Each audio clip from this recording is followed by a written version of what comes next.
The book Dr. Julian Haunt, Curse or Coincidence was published in 1969 by Knight Publishing. In 2007, a group of college students at Texas University decided to make a documentary about the legend of Julian Haunt. Julian Haunt was born on October 31st, 1808. He was hung by the local community on October 31st, 1832.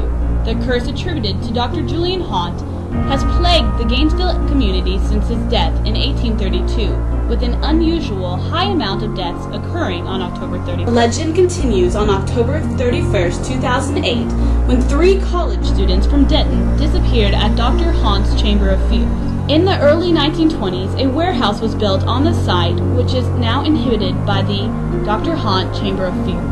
In 1979, when the warehouse had been converted to a pawn shop, the owner committed suicide on October 31st, but this is the first harmful incident that has occurred since the beginning of the haunted house. There has been multiple ghost sightings, strange noises, and unexpected phenomena, but this is the first murder since 1832, when Julian Haunt murdered 74 people. The timeline which the law enforcement authorities have established, including the disappearance of the 3 female college students from Denton on Friday, October 31st, 2008 is: at 10:30 p.m., graduate student Katie O'Hara, junior Ashley Glover, and senior Jessica Green depart Denton to go to Dr. Haunt's Chamber of Fear.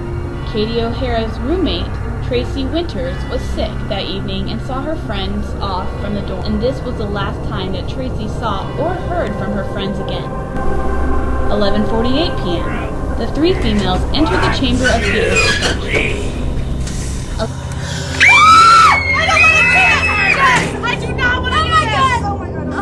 11:52 p.m. The 3 females are seen in the black mage. Ashley Glover is not seen in the footage again. 11:56 p.m. Katie O'Hara and Jessica Green are viewed in the graveyard scene. Jessica Green is not seen in the footage again. 11:59 p.m. Katie O'Hara enters the mad scientist scene alone. This was the last video footage seen of Katie O'Hara.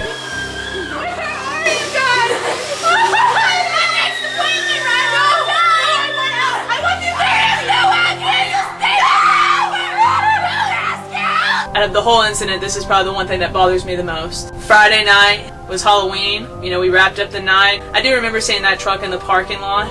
I didn't really think anything of it. A lot of nights we have people that they come, they meet their friends at the haunted house, they go to the haunted house, and after the haunted house they leave here, and they might leave in one vehicle because they might be going out to one of the local dance halls or one of the local bars. The next night we were open since it was a Saturday. I didn't even pay attention whether or not that truck was here. Sunday, I slept in, I took the day off, I did nothing, and then Monday I came up to the haunted house, to make sure the facility's taken care of, pick up the trash on the outside and all that.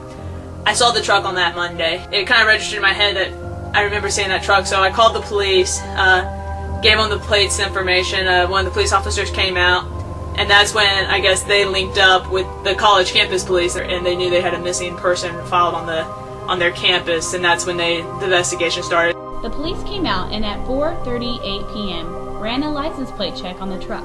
They were made aware that the owner and 2 friends had been reported missing by University Police in Denton the day before. An investigation began and the haunted house security and screen cameras went under review.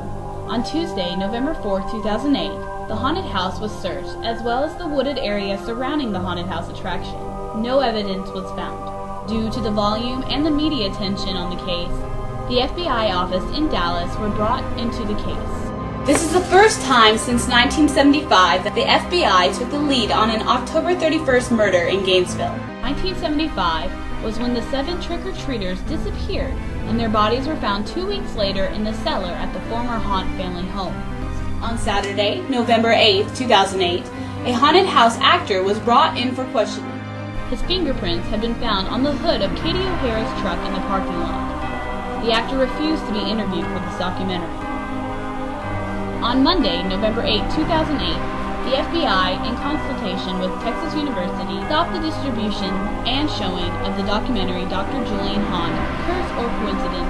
The FBI even looked into the Texas University film students as possible suspects or creating a hoax to help the publicity of their film. On March 10, 2009, the FBI allowed the release of the documentary in America. The FBI and law enforcement officials continued to wade through the letters trying to find the culprit for this disappearance.